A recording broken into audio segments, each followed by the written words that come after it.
उत्तर प्रदेश की पूर्व मुख्यमंत्री मायावती ने भारतीय जनता पार्टी और समाजवादी पार्टी की टेंशन अब बढ़ा दी है। बसपा चीफ ने जातीय जनगणना के ऐलान के बाद में नई सियासी चाल चल दी है। बसपा चीफ ने सोशल मीडिया साइट एक्स पर लिखा कि वोट हमारा और राज तुम्हारा, ये अब नहीं चलेगा। बसपा चीफ ने लिखा कि काफी लंबे समय तक ना करने के बाद में अब केंद्र सरकार द्वारा राष्ट्रीय जनगणना के साथ जातीय जनगणना भी कराने का निर्णय भाजपा और कांग्रेस द्वारा इसका श्रेय लेकर खुद को ओबीसी हितैषी सिद्ध करने की होड़ है, जबकि इनके बहुजन विरोधी चरित्र के कारण ही ये समाज अभी भी पिछड़ा, शोषित और वंचित है।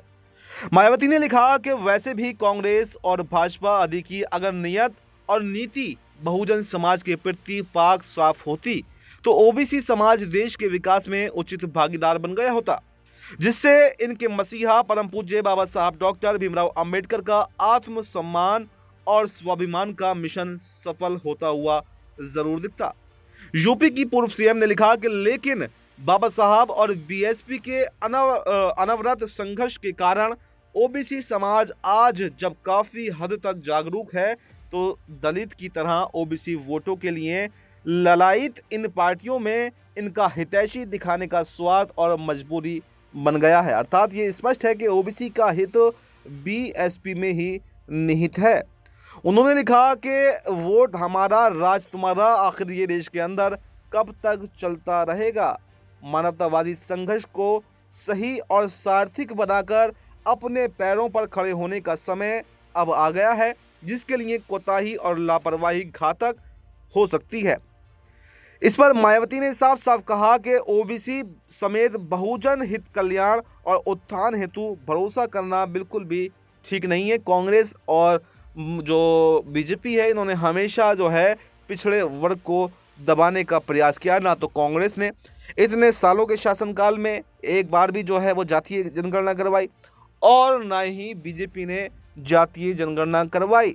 अब जब फंस गए, कोई रास्ता इनके पास में नहीं है, तो मजबूरन इनको जातिगत जनगणना करवानी पड़ रही है।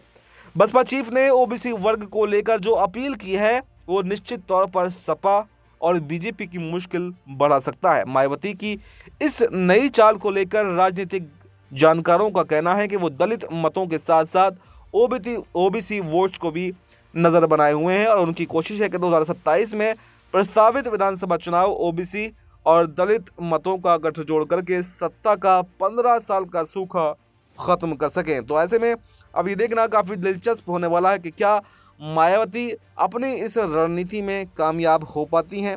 क्या जो वो ओबीसी वोट बैंक की राजनीति अब करने की बात कर रही हैं और उनको दलितों के साथ जोड़ने की बात कर रही हैं, इसी के साथ में भाईचारा समितियां भी उन्होंने बनाई हैं जिसमें मुसलमानों के साथ में भी उनको जोड़ने की बात की गई। तो क्या 2027 में मायावती अपने इरादों में कामयाब हो पाएंगी? क्या सत्ता का सूखा ख़त्म कर पाएंगी या फिर जो सूखा चल रहा है ये सूखा आगे भी इसी तरह से बरकरार रहने वाला है? तो फिलहाल इस रिपोर्ट में इतना ही। इस रिपोर्ट पर आपको क्या कुछ कहना है कमेंट बॉक्स में अपनी राय ज़रूर दें और हमें दीजिए इजाज़त। नमस्कार।